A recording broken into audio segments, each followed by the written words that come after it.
Hi friends, this is Miss Fouts. I'm going to be reading chapter 15 of Rump for you. Straw, straw, straw. I woke to the sound of horses braying and geese honking. When I opened my eyes, I found I was in a dangerous position. A horse's rear end loomed right above my head. People shouted back and forth, opening stalls, grabbing buckets and ropes. Someone came to my stall and removed the horse, which was a great relief. But then another person came and stuck a pitchfork into the pile of straw, narrowly missing my eye. I squeaked and quickly covered my mouth. The servant muttered something about rats and left. I didn't know what to do. If I walked out of the stables, would someone stop me? Were they still searching for the thief from the night before? I decided that it would be better for me to stay until things were quiet, maybe until dark even, and then I could go home. I waited. I counted bits of straw, guessed how much gold it could all make. I wished for food. I wasn't used to being hungry for very long anymore, since I had been trading the miller for food whenever I wanted. I was so hungry, I sucked on bits of straw, and then I was dying of thirst. My mouth was hot and woolly, so I drank from the horse's trough again. It's difficult to tell how much time is really passing when you're hungry and bored. They say that a minute is a minute, no matter where you are or what you're doing, but my brain could never grasp that. I think time is a trickster. When I have a lot to do, time shrinks. But when I want something over with, it stretches and yawns and laughs at my torture. Sometimes the minutes hold hours inside of them. This was one of those times. I fidgeted and worried. I wondered what had happened to Opal. Had the king come for the gold? Would Opal go home then? Finally, the setting sun, reddish orange, was filtering through the stable. The stable was loud and busy again, with servants unsaddling horses, feeding and brushing them. They all chattered idle gossip loudly. I was bored by what seemed so interesting to them. Lord so-and-so is to marry Lady such-and-such. A maid spilled a glass of wine on somebody. Baron something or other is raving again about trolls in the eastern woods. Come help me with that straw. The king wants it all in the west tower. A pitchfork plunged into my pile of straw. What for? We just put new straw in the beds. Don't know. He wanted a pile of it there last night, and now he wants all the straw from the stables up in the west tower, every last bit. Their pitchforks jabbed into the straw, one after the other, and I had to shift and twitch so I wouldn't be stabbed. Is the king weaving baskets? The servants laughed. They filled a cart full of straw and left. Luckily, they didn't notice my head sticking above the rest of the pile. I hid behind some large pails until it was dark and quiet. I was shaking. I couldn't go home. Not now that I knew Opal was still in trouble. I almost wished I hadn't overheard them talking, but why was I surprised? Why hadn't I thought of this?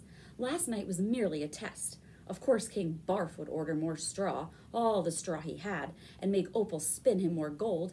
But even then, would he be satisfied? Would he ever stop demanding more? I didn't want to answer these questions about the future. I had to think about now. Opal was still in trouble, and it was more my fault than ever. I couldn't just leave her. It was back up to the tower for me.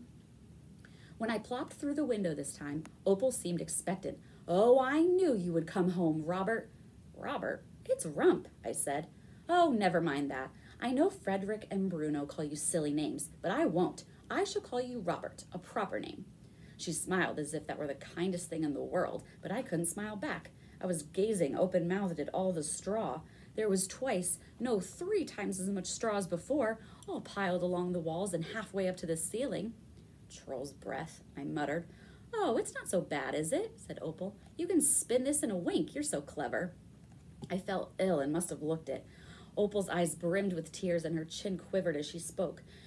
You must. The king says if every last straw isn't gold by morning, I'm going to die. They're going to kill me. And she wailed, though I didn't think it was quite as sincere as the night before. There wasn't any shot. But sincere or not, what choice did I have?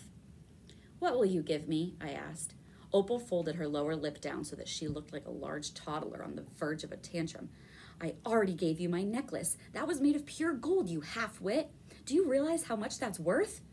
That was for last night. You have to give me something for tonight. And besides, I'm making you a mountain of pure gold, I said impatiently. Who is the half-wit here?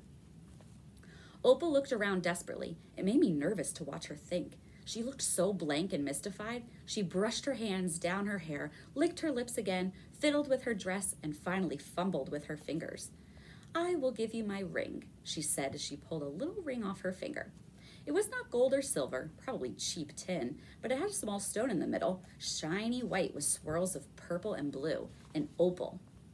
My mother gave it to me, she said, before she died. She dropped it in my hand and I felt a stab of guilt.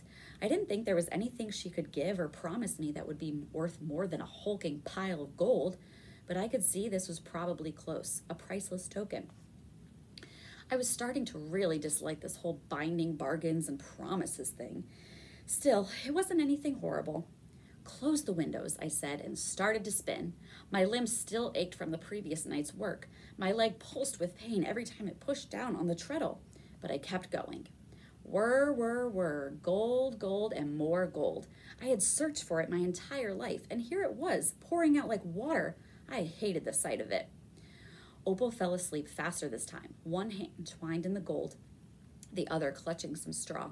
As the first rays of morning light reached the sky, I grasped the straws from her hand and spun them too. The gold was piled all around me now, and to me, it just looked like heaps of shiny straw. I didn't see why people loved it so much. Just as I was descending the tower, the door unlatched and King Barf said in his nasally drawl, "Ah, my sweet girl, you are a treasure beyond compare." My fingers were stiff and sore, my leg was cramped, and my back and head ached. Climbing down the tower was agony, but all I could think of was going home. Home and food. My stomach rumbled as I touched the ground, and then I heard another rumbling. It was growing louder, and it was definitely not my stomach. I stood in the middle of the castle grounds, not bothering to hide myself. I couldn't move, and I couldn't speak. Even though my mouth hung wide and my tongue wagged, I started to drool. A procession of wagons rolled through the gates and up to the doors of the castle. 1, 2, 3, more than a dozen cottage-sized wagons. Wagons stacked high with straw. I sat against a tree and watched as the servants unloaded the straw, bundled it up, and hauled it inside. With each bundle they carried in, I felt weight pressing down on me, heavy as gold. I had a hard time breathing, and I realized what should have been obvious to me from the beginning. This was my destiny, to spin gold at the whims of a greedy king for the rest of my life. I thought that when you found your destiny, you were supposed to be happy about it. But maybe I was wrong. Maybe it was something you just had to accept, succumb to. Hadn't I seen the villagers on the mountain succumb to their fate all my life? They accepted it because they had always known their name and the destiny that came with it. And they knew those things couldn't be changed. Maybe I just needed to accept what was in front of me. I felt very heavy and sleepy. There was so much spinning to do. I should go right back to Opal now, but I needed to close my eyes for a little while. I moved in the direction of the stables, but someone stopped me. "Ho there, boy, where are you going?" "To the stables," I said sleepily. I didn't care what he thought. "Not now, lad, we've got work to do," and he dropped a bundle of straw at my feet. "Take it inside and follow the rest." I looked up and saw a procession of people carrying straw on their backs into the castle.